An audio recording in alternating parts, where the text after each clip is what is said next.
বিতর্ক অধীর রঞ্জন চৌধুরী এবং মল্লিকার্জুন খাড়গের যে বিতর্কিত বিষয় আমরা জানি, মল্লিকার্জুন খাড়গের ছবিতে প্রদেশ কংগ্রেসের যে কলকাতা ভবন সেখানে কালি মাখানো হয়েছে এবং তৃণমূলের দালাল লেখা হয়েছে, কি প্রতিক্রিয়া?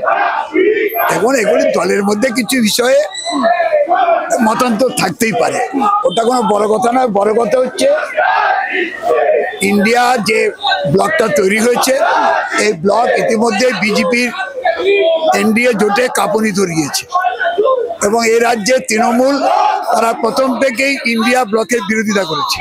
শ্রীমতী মমতা ব্যানার্জি আগেই বলেছেন কংগ্রেস 40টা বেশি আসন পাবে না। তাহলে এটা কাকে উৎসাহিত করলেন? বিজেপিকে। কারণ কংগ্রেস 40টা বেশি আসন পাবে না, আবার সেই সরকারকে মমতা ব্যানার্জি বাইরে থেকে সমর্থন করবে, ওটা কি করে হয়? উনি একবার এদিক একবার ওদিক করছেন। আর অধীর চৌধুরী কনসিস্টেন্টলি এই রাজ্যে তৃণমূলের বিরুদ্ধে লড়াই করছে, কারণ তৃণমূল দল কংগ্রেসকে ভাঙছে। যেখানেই একসাথে বৈঠক করছে, সেই বৈঠক থেকে গিয়েই মন্ত্রিসভা থেকে সিদ্ধান্ত করে কংগ্রেসের এমএলএ কে তৃণমূলে ঢুকিয়ে নিচ্ছে। এই যে সাগরদিঘিতে কংগ্রেসের এমএলএ জিতলো, সেখানে ভাঙিয়ে নিয়ে চলে গেল তৃণমূলে। যারা নাকি কংগ্রেস দলকে ভাঙছে একেবারে বিজেপির স্বার্থে, সেই দলকে কি করে সমর্থন করবে? সেটা ওখান থেকে থাকলে তিনি বুঝতে পারছেন না।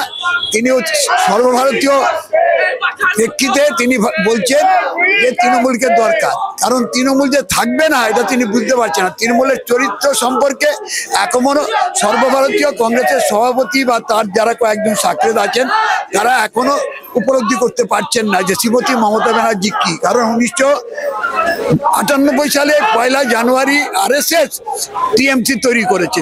96 সালে 29শে মার্চ আরএসএস তামিল মানিলা কংগ্রেস তৈরি করেছিল তামিলনাড়ুতে, সেখানে জিকে মুপানোরকে দিয়ে, এখানে মমতা ব্যানার্জি দিয়ে করেছিল। আরএসএস এরই দল বিজেপি 1980 সালে 6 এপ্রিল তৈরি হয়েছে। আরএসএস এর দল টিএমসি তামিল মানিলা কংগ্রেস 1996 সালে তৈরি হয়েছে। আরএসএস এরই দল 98 সালে 1 জানুয়ারি তৈরি হয়েছে। সুতরাং আরএসএস ঠিক করে দেবে মমতা কোন দিকে যাবে। চতুর্থ দফার ভোটের পর হঠাৎ ইন্ডিয়া জোটকে নিয়ে মমতা ব্যানার্জি বললেন যে বাইরে থেকে সমর্থন করবেন, সরকার করলেও সরকার থাকবে না। কোথাও কি বিতর্ক তৈরি করার জন্য? বিতর্ক তৈরি করার জন্য তো অবশ্যই। আর উনি জল মাপছেন। উনি প্রথম ভাবছেন যে নরেন্দ্র মোদী ইসবার 400 পার বলেছে, সুতরাং নরেন্দ্র মোদী আসবে। সুতরাং তিনি এখন যদি আগে থেকে বোঝাপড়া করে থাকেন অমিত শাহ নরেন্দ্র মোদীর সাথে, তাহলে তার এবং তার ভাইপোর অ্যারেস্ট অর্ডার আটকাবে। কারণ দিল্লির মুখ্যমন্ত্রীকে জেলে নিল, ঝাড়খণ্ডের প্রাক্তন মুখ্যমন্ত্রীকে জেলে পুরলো, এখন উনি বাইরে আছেন। এত অপরাধের পর, এত চুরি, এত জোচ্চুরি, ডাকাতি আর ভারতবর্ষে কোনো রাজ্য হয়নি। শিক্ষায় যা দুর্নীতি হলো, 28টা লোক তৃণমূলের পার্থ চ্যাটার্জি থেকে কুণাল ঘোষ পর্যন্ত, কুণাল দাস পর্যন্ত তারা ওখানে জেলে আছে। সুতরাং এত বড় অপরাধের জালে জড়িয়ে তিনি এখন ভেবেছিলেন যে নরেন্দ্র মোদী বুঝে আসবে, কিন্তু পরবর্তীকালে খবর নিয়ে জানলেন যে আসার কোনো চান্স নেই। সেই জন্য এখন উল্টো সুর গাইছেন।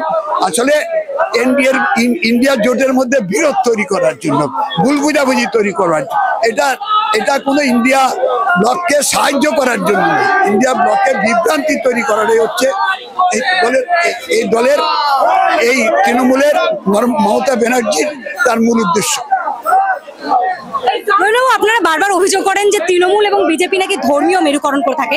এই যে বাংলা রাজনীতিতে সাধু প্রসঙ্গ, মমতা ব্যানার্জি বলছেন যে সাধুরা সরাসরি রাজনীতি করে দেশের সর্বনাশ করছে, অন্যদিকে মোদী বাংলায় এসে তৃণমূলকে আক্রমণ করছেন, সাধুদের পাশে আছে বলছেন। কোথাও গিয়ে কি চতুর্থ দফার ভোটের পর এই ধর্মকে ইস্যু করার জন্য? এগুলি 2019 আমরা দেখেছি, অমিত শাহকে মিছিলকে ঘিরে বিদ্যাসাগরের মূর্তি ভাঙা নিয়ে কি হয়েছিল। তখন এটা প্ল্যান করেছিল বাইনারি তৈরি করবার জন্য, দুটো মেরুতে বিভক্ত করবার জন্য, মেরুকরণের জন্য। এইবারও একই কায়দায় করছে, কিন্তু এই একই কায়দা বারবার সফল হয় না।